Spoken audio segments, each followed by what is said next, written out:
Welcome back to Here the Goldberg. Today we're going to be talking about the criminal justice degree. Is it worth your time, money, and efforts?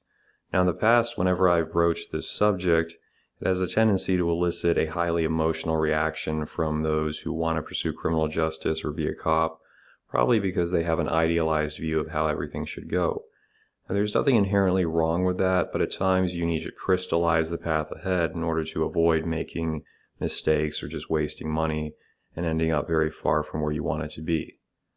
I believe the reason a lot of people have this love for criminal justice stems from them watching, Law and Order, NCIS, Chicago PD. There's the one in LA, I think it's called, it has Lola Coolja as one of the main stars. And then of course you've got Scott Bakula, PMS. So a lot of good shows. But if you want to be a TV cop, become an actor. Being a regular police officer is something, it's not 9 to 5, then drink beers and go home. You are going to have a lot of your life taken up, forced overtime, going to court appointments. It's a very demanding job. Some people say it's noble. It will depend on the person. So don't have this, oh yeah, it's going to be perfect just because you want it to be or you saw on TV. Very different world, as I'm just going to tell you right now. If we look at the BLS here, you see a 5% growth for police and detectives.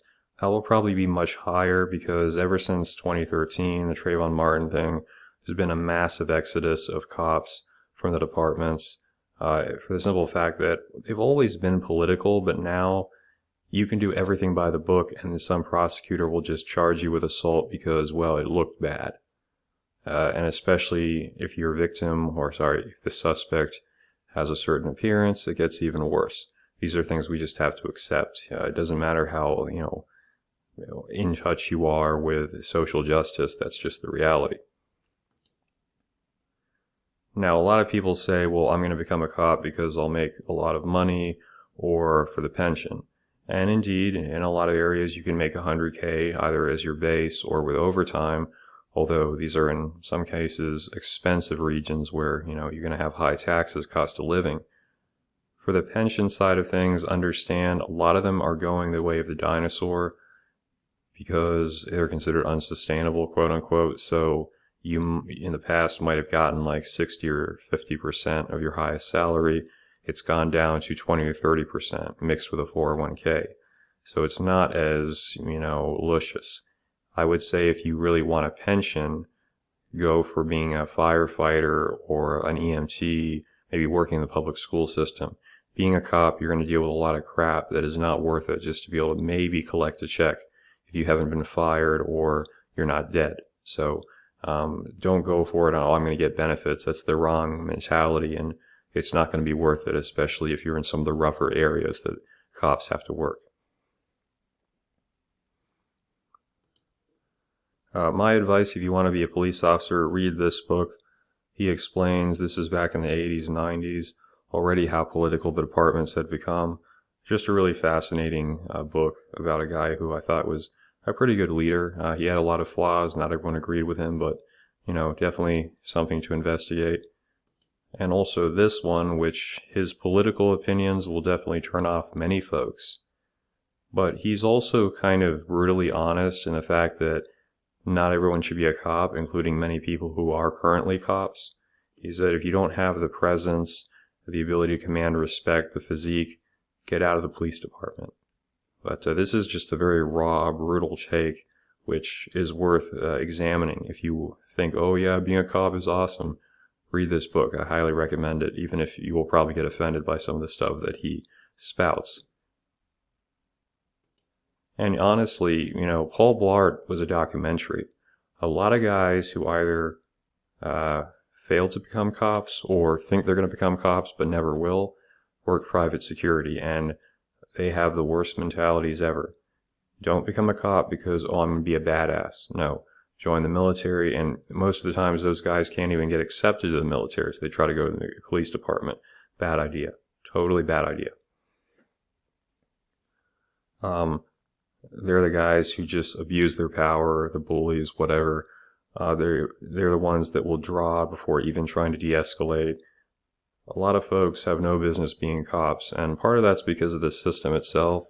the standards aren't high enough, the salaries aren't high enough. I mean, even in some cases, the standards are high, but the salaries are so low that no one sticks around. I mean, you have some state police academies that go like, I think 6 months, if not more. And it's more difficult than a military boot camp, but they're not paying enough. So I think cops should be paid more, but I think the standards should be a lot higher in general, which is hard to do because you've got such a large population in this country.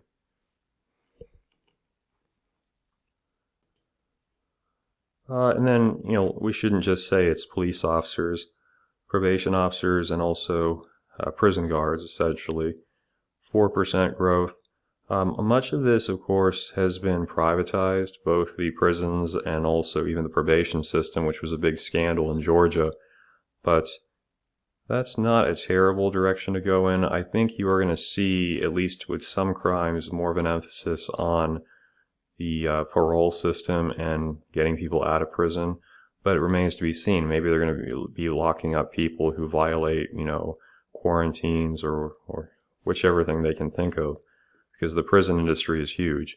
So that's one direction. If you feel like you can help people, whether probation or parole, you might head in that direction. And then forensic science technicians, which has 14% growth. This is a big difference, and I have to really point it out.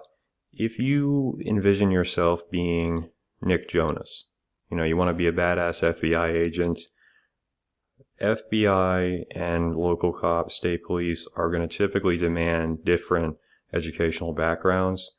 Now, I guess if you maybe look at ATF, DEA, they could be a little bit more allowing to a criminal justice degree, but generally from the people I've spoken to, you can also find this on federal forums.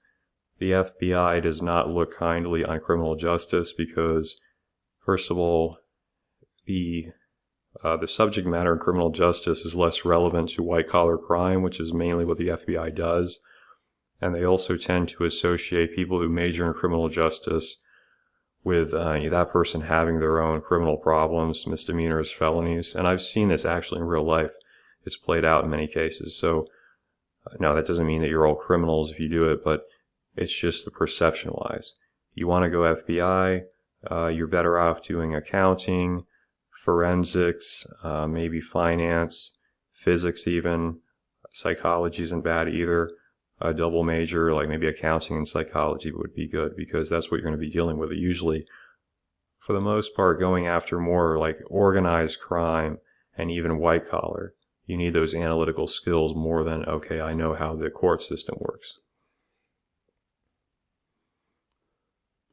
And this brings us to an important point between criminal justice and criminal science. So this is a curriculum for a criminal justice degree, juvenile delinquency, community policing, you've got criminal evidence, criminology. This is more about the justice system when you do a criminal justice degree. It's contrasted with something like a BS in crime science, biology, chemistry, and they've actually got a forensic science lab. So if you want to do the, ultraviolet light on the crime scene, the blood spatter analyst, you do a program of this nature. You go for one that's specifically about forensics, about crime scene investigations, not, okay, I know how the court system works and I know how to arraign someone or write a police report. That stuff's useful, but it shouldn't be your focus because they're looking for a more technical, analytical approach to things. And finally, if you're not yet in college, there are programs like the NSLC with AU where you can get some exposure to forensic science if you want to have, like, okay, I'm interested in this, I want to see it more in action. That's something to consider. But, there's always going to be police jobs. Whether you can keep that long term is more questionable. I would say if you want to go federal law enforcement, be a special agent, look at those degrees I talked about. Steer away from criminal justice. You want to be a regular cop, you want to be a probation officer, it's not a bad idea, but you could just as easily get something like psychology, I think would be more interesting, and maybe minor in criminal justice. So any subjects you want to see brought up in the future, just drop them below.